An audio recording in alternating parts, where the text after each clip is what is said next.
At the foundation of human consciousness lies a simple recognition. The divine appears in two primordial directions. One face is source, Eloh. The other face is destination, El-Eloh, the absolute origin, the wellspring from which all existence flows. El, the ultimate destination, the point toward which all existence is drawn.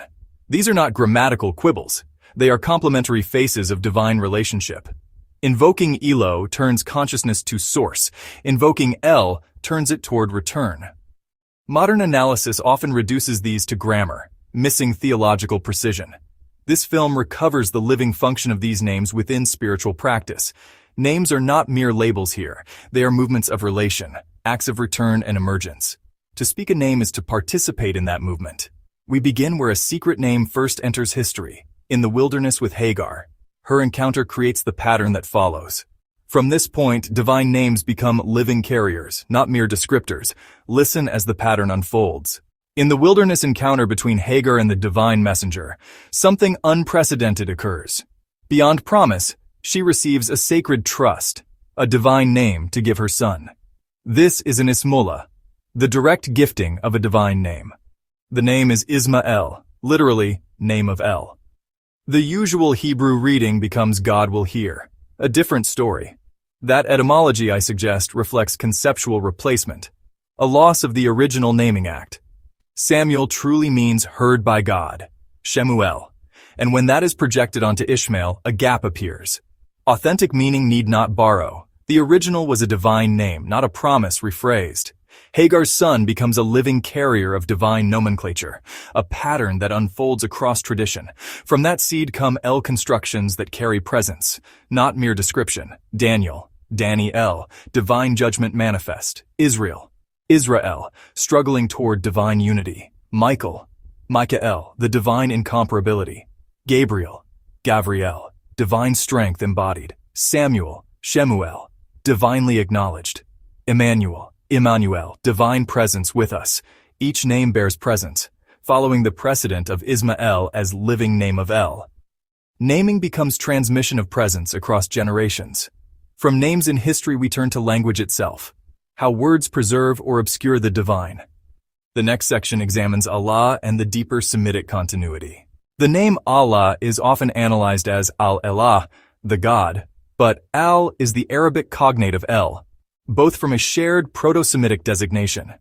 Seen this way, Allah is not a mere grammatical compound but a preservation of ancient divine names. It becomes a compound divine name, a theological synthesis, rather than an article plus noun. Read deeper. The La element can preserve Eloh, the origin. The Al element preserves El, the destination. Thus, Allah holds both toward and from within a single name. This resonates with the Quranic declaration, "Indeed we belong to Allah and indeed to Him we will return," 2:156. The fuller pronunciation Allahu adds hu, the breath element linking to Yahweh and the divine breath of life. Here origin, destination, and life breath converge in vocal shape. Terms like God or Tanri are descriptive categories, useful but external. Speaking Allah is different. It invokes the compressed divine reality itself. Similarly, Yahweh echoes the first divine breath, the sonic recreation of life entering consciousness. Every spoken name can reawaken that primal breath. Names map the movement of being itself, toward, from, and through breath. Next, how that movement forms the cosmic cycle. Existence may be understood cyclically rather than linearly, toward and from, zero and emergence. We can set it in 5 movements. 1. Manifestation. Existence in apparent multiplicity. Life unfolds in forms that seem separate. 2. Return to El. The movement toward divine unity, the zeroing of selves. This is not merely physical death, but unification into the center. 3. Unity. Complete dissolution into absolute reality. A zero point where individual identity dissolves.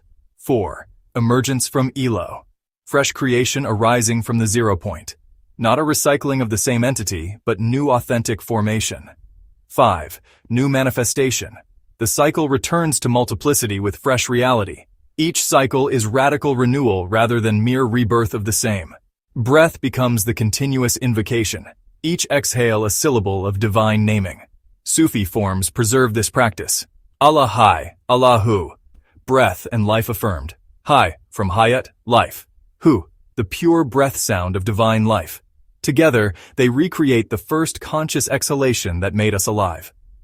From Hagar's gift to the breath of Adam, names carry the structure of existence, origin, destination, and breath between. Speaking them is participation in the cosmic movement itself. These names are not merely labels. They are the breath that reconnects each moment to the first divine exhalation. Close by listening to your own breath, each exhale a hymn, each name a return.